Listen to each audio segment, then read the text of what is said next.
where he come from. Coming forward, gonna lead them in a snail space. And a turn forward.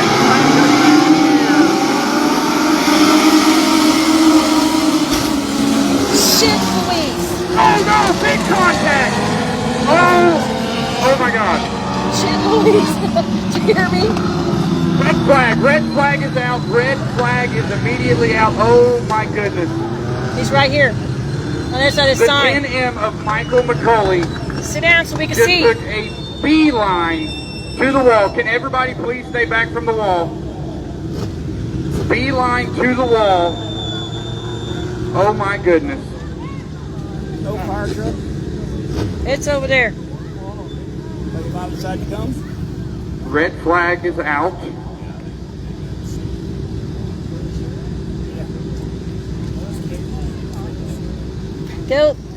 Grayson's car, it went end over end over end. The whole everything came off of it, and he walked out of it.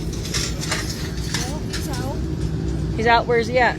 No, the whole car is out. Oh yeah, no. Let's get on fire. Him or the car? The car. They're spraying. Fans, please stay away from the fence. Well, they ain't in no big hurry.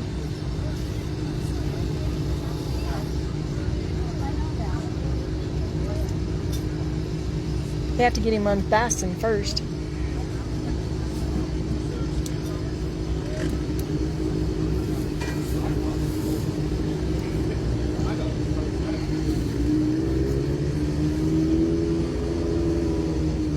I think they're supposed to.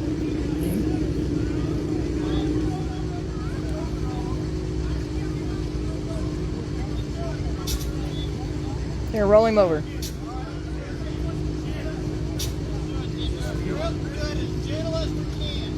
Oh no.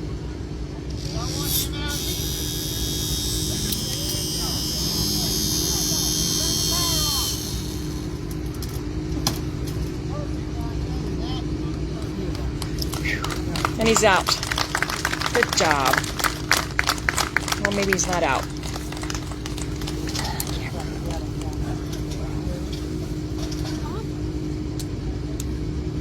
He's not out. Should I stop it? No, you're right.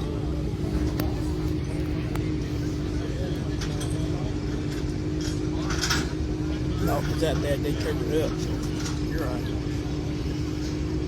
Well, these people are in the way. Out there against the fence shouldn't be there. Well, he's a driver. Still shouldn't be there.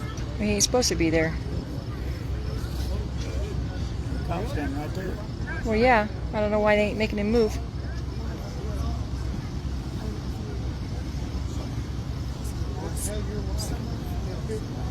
Just got the steering wheel off.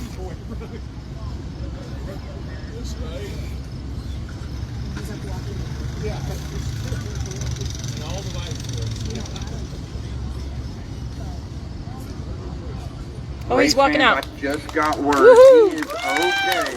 Yay! Give a round of applause for Michael McCauley. Good job. Oh, he's telling him don't spray nothing else on it.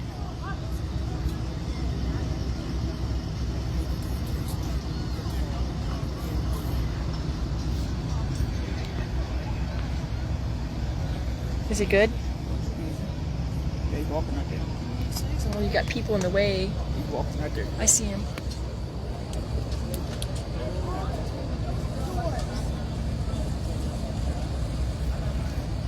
Well, that's cool. He's good. You gonna go check him out or what? I don't know. We don't have an ambulance. We've seen who pull up. There ain't no ambulance here.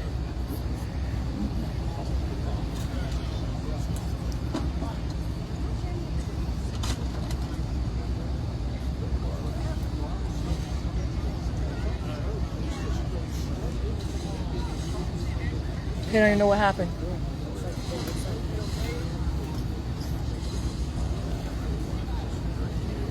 Wow. Look how they're picking up this car.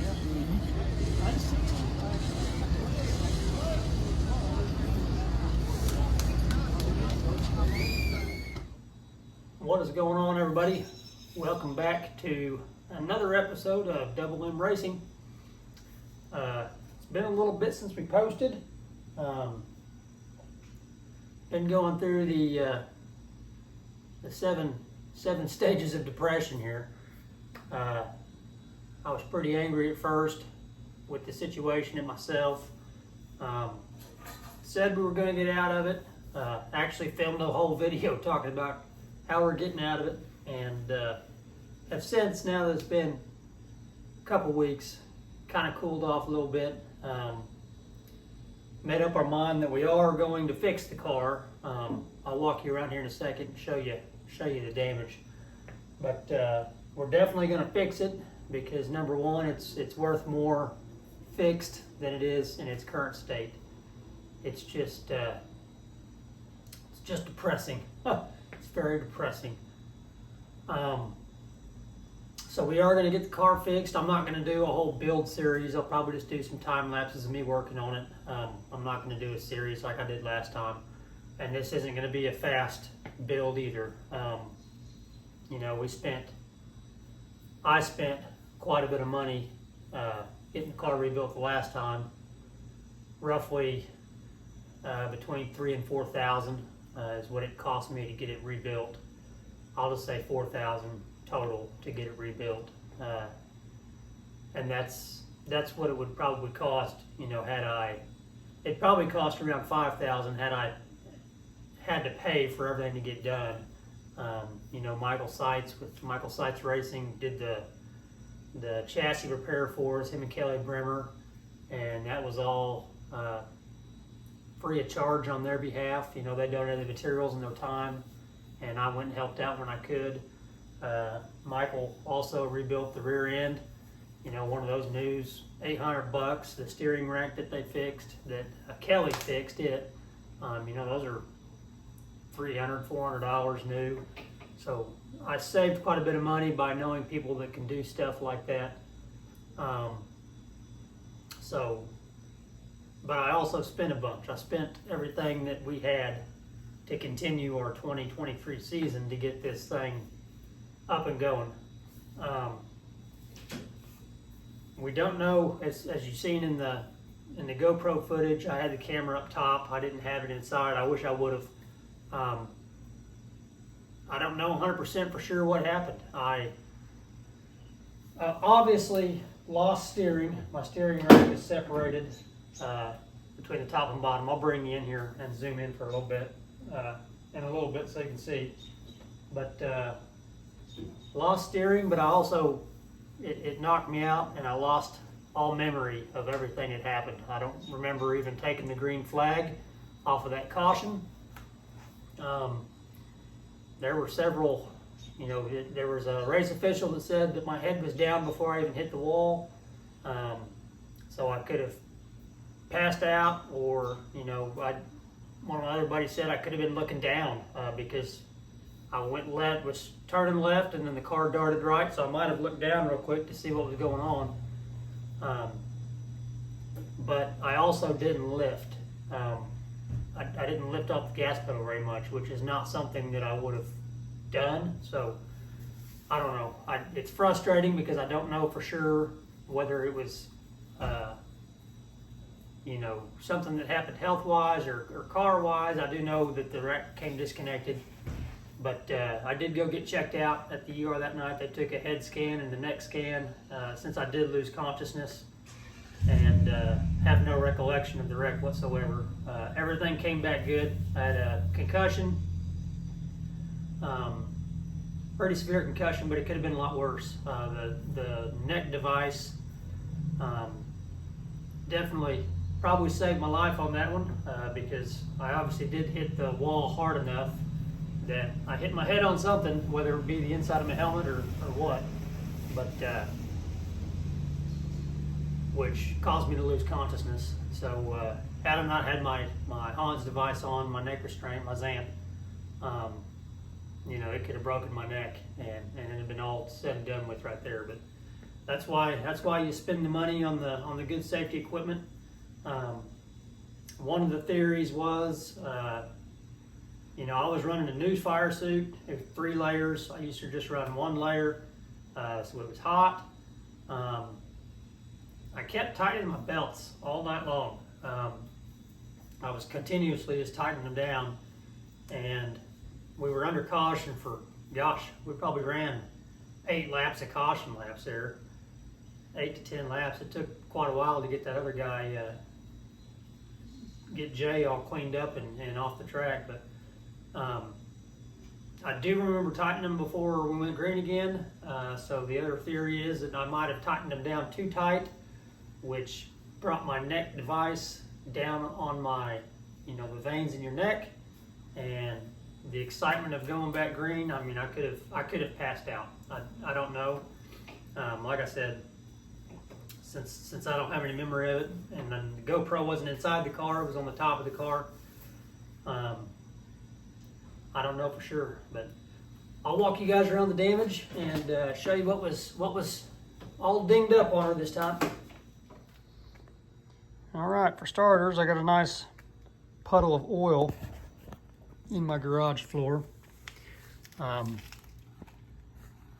the impact was here to the front right of the car, the passenger side of the car. So it hit the wall, obviously right there. Bumper's destroyed. The frame rail is bent in. That shock mount is bent backwards. I've got a really long bolt in there just so we could get it off the trailer. My upper A-arm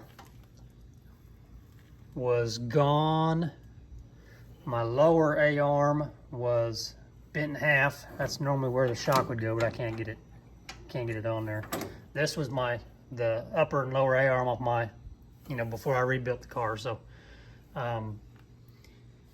the back lollipop mount thing back there is gone. So I've just got that upper A-arm going down to the lower control arm mount. Obviously my steering rack arm is gone. My tie rod, it's severed in half there.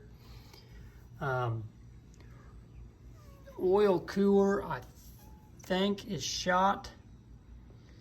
It was bent before, but like I said, I'm leaking pretty good oil out of it. All of this oil, I believe, is from the oil cooler. My carbs fell off, but they're good. I just went ahead and wrapped them up since it was sitting out and I didn't want nothing to happen. You can see the motor is sitting kind of crooked in the car now. It's snapped that fan right off the mount. I snapped off the rear motor mount. There's the other piece to that. So I don't know how I'm going to fix that. Brand new fenders, broken. That one's gone. There wasn't hardly anything left of it. The running board is gone. The what do they call that? Sidebar there. Nerf bar. Nerf bar is completely bent up. That's normally up there. I mean, it comes back a little bit, but brake line severed in half. There's a better shot of that lollipop snapped off. The engine is, I cannot get it to shift out of whatever gear it's in. It's probably in 4th gear. That's what I race in. So it's stuck in 4th. I did have to unhook the drive shaft from the rear end so I could even get it to roll off the trailer. It looks like the starter wire fell off there.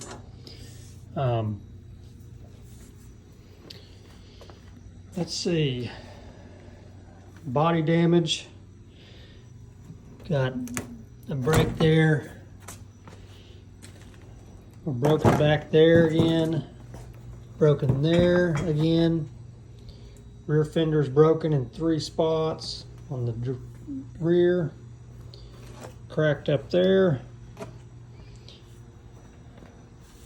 Scuffed up good right there. The right rear took a hit on the wall as well. Rear trunk fell off. It lost the mount that was there. Gosh, those even came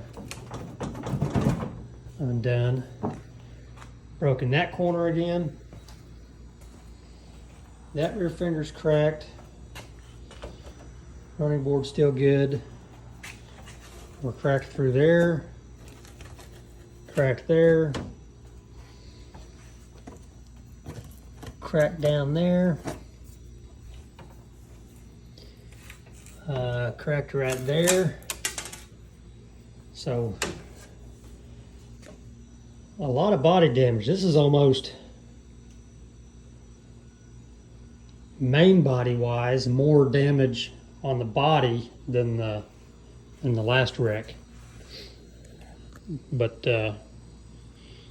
it went from 50 to 0 in a hurry, or whatever I was doing. That fender's cracked. But I believe the main culprit of this is the inside of the car. You see the floorboards all bent up. The trans tunnel, or whatever they want to call that, it's all bent up and in. Upper steering arm is disconnected from the lower steering arm, and that's how it was whenever I got the car over to my pit. And you can see the bend in that thing. I mean, that is pretty good force to bend that. So this was laying in the floorboard. This was the bolt that connected that upper and lower. This is the one that Sights put in there and told me to promise him I was going to change out before I raced. And I never even put it on my list. If you'll remember from the past videos, these used to be welded together. And it's not supposed to be welded, it's supposed to be bolted. That way you can separate your, you can take that out if you need to, or change this out if you need to. So we bolted it. Me never having it bolted before, it totally slipped my mind. I did not add it to my list, but I did buy the grade 8 bolt. It's sitting in my parts bin, my little extra parts thing I bought, the Craftsman separator deal, and I just never did it. So all of this for one bolt. One bolt. And this couldn't have happened to me during caution. It had to happen after we went back green flag racing. Had it been caution lap, I could have just coasted over to the side and been towed back to the rear, or towed back to the pits. But you can also see the gap I've got in my doors. I can't get them shut very good. I mean, it catches right there. So what I'm hoping is that, these are all rigid, solid, everything's connected together. So I'm hoping that the bend on the front frame is causing everything else to just kind of be tweaked, but I won't know for sure until I get everything apart. So anywho, I'm going to get to work trying to get this motor out tonight, and that way I can begin cutting off that front frame and figuring out what all this thing needs, or if it's even worth fixing. If it's going to be too much, then it'll sit here for a while and just get fixed piece by piece. But you don't know until you get it all apart to figure out what's broke. So that's what we're going to do next.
All right, the motor is out. I wasn't gonna show you how I was getting that out of there. That's probably not OSHA approved. Had to use my drywall lift, get that thing out of there. But here's a better look. Now that everything is off of there,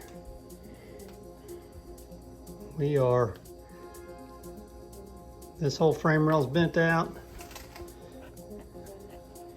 and that whole frame rail is bent in. I've also got, well, it's hard to tell. I know you can see that bent in right there, but I think that is just a cross brace.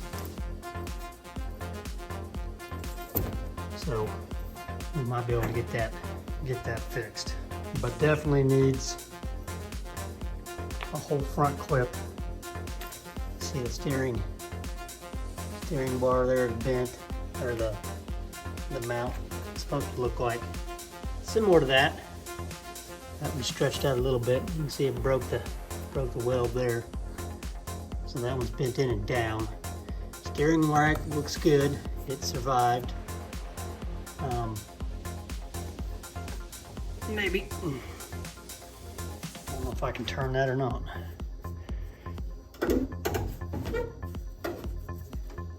Okay. I can turn that, but it's a little bound, probably just because that's pushed over, so that is probably salvageable. Bent the upper control arm, the upper A arm. This is the passenger side. Bent that, but the lowers were good on this side, so that was kind of a funky find there. But that is where I'm going to stop the video. The one positive I will say is I got the motor into neutral whenever I was taking that front drive shaft off, so I'm pretty confident the motor is fine. I spun it in neutral. It didn't feel funky. We'll see when I get the drive shaft out of there if the drive shaft's messed up at all or not. But that is where I'm going to leave you guys tonight. Like I said, I'm not gonna do a rebuild series on this. I'll just kind of keep you guys posted on what's going on, what I find. I'll try to post one every week. But at the same time, I'm not going to be in a huge rush to get this fixed, because I mean my season's pretty much done. I'm going to try to get back for a race called the Turkey Bowl in like November, October, late October, early November. Just as money comes in, I'll buy some parts here and there and get her put back together. I mean, most of my work is going to be body work again, which I hate freaking fiberglass with a passion, but who knows? I mean, I may get this off and get the body off this thing, and the frame chassis may be bent, and we'll need to do some more serious repairs then. So anywho, we'll see you guys in the next one. Thanks for tuning in. Make sure to like, share, subscribe.